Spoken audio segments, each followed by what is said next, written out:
ప్రకాశం జిల్లా కాంగ్రెస్ కు మాజీ మంత్రి బాలినేని భయం పట్టుకుంది. జగన్ కు దగ్గర బంధువైనప్పటికీ ఆయనపై చర్యకు వెనుకాడుతుంది. నలుగురు ఎమ్మెల్యేలకు షోకాజ్ నోటీసులు ఇచ్చిన పీసీసీ బాలినేనిపై వేటు వేయడానికి మాత్రం భయపడుతోంది. అందుకే నోటీస్ రెడీ చేసి కూడా వెనక్కు తీసేసుకుంది. కాంగ్రెస్ అంత భయపడడానికి గల కారణం ఏమై ఉంటుంది?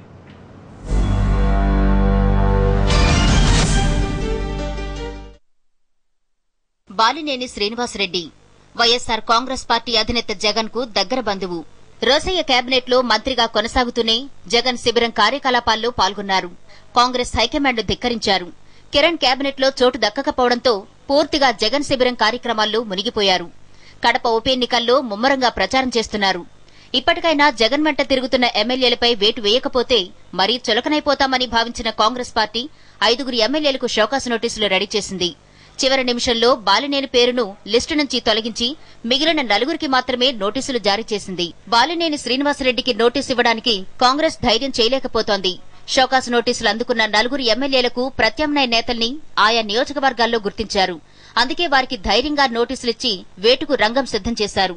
అయితే ప్రకాశం జిల్లాలో పరిస్థితులు భిన్నంగా ఉన్నాయి. వైఎస్ హయాంలో ప్రకాశం జిల్లా కాంగ్రెస్ రాజకీయాలు వైఎస్ తోడలుడు వైవి సుబ్బారెడ్డి, బాలినేని శ్రీనివాసరెడ్డి చుట్టూనే తిరిగాయి. మరో నేతకు అవకాశమే రాలేదు. అప్పట్లో సీనియర్ మంత్రిగా ఉన్న రోసయ్య చీరాల నుంచి ప్రాతినిధ్యం వహించినప్పటికీ ఆయనకు జిల్లా రాజకీయాల్లో పట్టులేదు.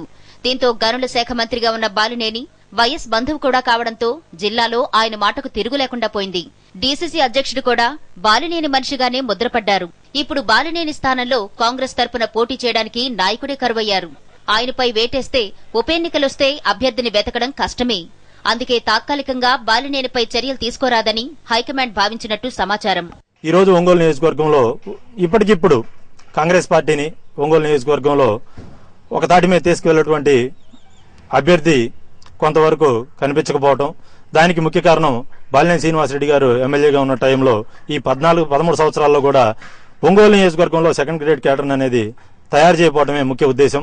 పార్టీ కేడర్ను పైకి తీసుకురావడానికి ఎవరు పాత వర్కర్లు ఉన్నారు, ఎవరు కాంగ్రెస్ పార్టీకి మంచి చేస్తారు, పార్టీకి పేరు రావాలి కానీ వ్యక్తికి కాదు. వ్యక్తులకు పేర్లు తెచ్చుకోవడం వల్ల పార్టీ దెబ్బతింటుంది, పార్టీ మోసపోతుంది. కాబట్టి పార్టీ తరఫున ఏ వ్యక్తికి ఇచ్చినా సరే పార్టీకి పేరు తెచ్చే వ్యక్తిని చూసుకుని పార్టీ క్యాండిడేట్ గా నిర్ణయిస్తే కాంగ్రెస్ కార్యకర్తలందరూ బాగా పనిచేస్తారని నా ఉద్దేశం.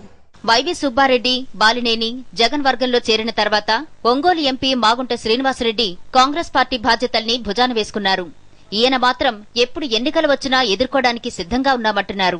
నాయకత్వ లోపం వల్ల ఉన్నందువల్ల ఇదేదో పోస్ట్ పోన్ అయిందో లేకపోతే వేటు వేయకుండా ఉండారో అనేది అన్నీ కూడా ఒక భ్రమ. ఆ నిర్ణయాలనేది ఎప్పుడు ఎవరికి ఏంటంటే ఎటువంటి మీద చర్య తీసుకోవాలనేది కూడా పీసీసీ సరైన సమయంలోనే సరైన చర్య కూడా తీసుకుంటారు. బాలినేనికి ప్రత్యామ్నాయ అభ్యర్థి ఎవరూ లేరని కాంగ్రెస్ భావిస్తున్నప్పటికీ ఆ నియోజకవర్గంలో పలువురు నేతలు అసెంబ్లీ సీటుపై ఆశలు పెట్టుకున్నారు. బాలినేనిపై పార్టీ అనర్హత వేటేస్తే ఉప ఎన్నికల్లో పోటీ చేయడానికి తమకే అర్హత ఉందని అనేక మంది భావిస్తున్నారు. అయితే కాంగ్రెస్ వెనకడుగు వేయడంతో వారంతా నిరాశ చెందారు. హైదరాబాద్కు ఢిల్లీకి ఫోన్లు చేసి రిక్వెస్ట్ చేసినా ఫలితం కనిపించలేదు. మొత్తం మీద ప్రకాశం జిల్లా కాంగ్రెస్ రాజకీయాలు బాలినేని ప్రభావంలోనే ఉన్నాయనే విషయాన్ని కాంగ్రెస్ పార్టీ అంగీకరించినట్లయింది.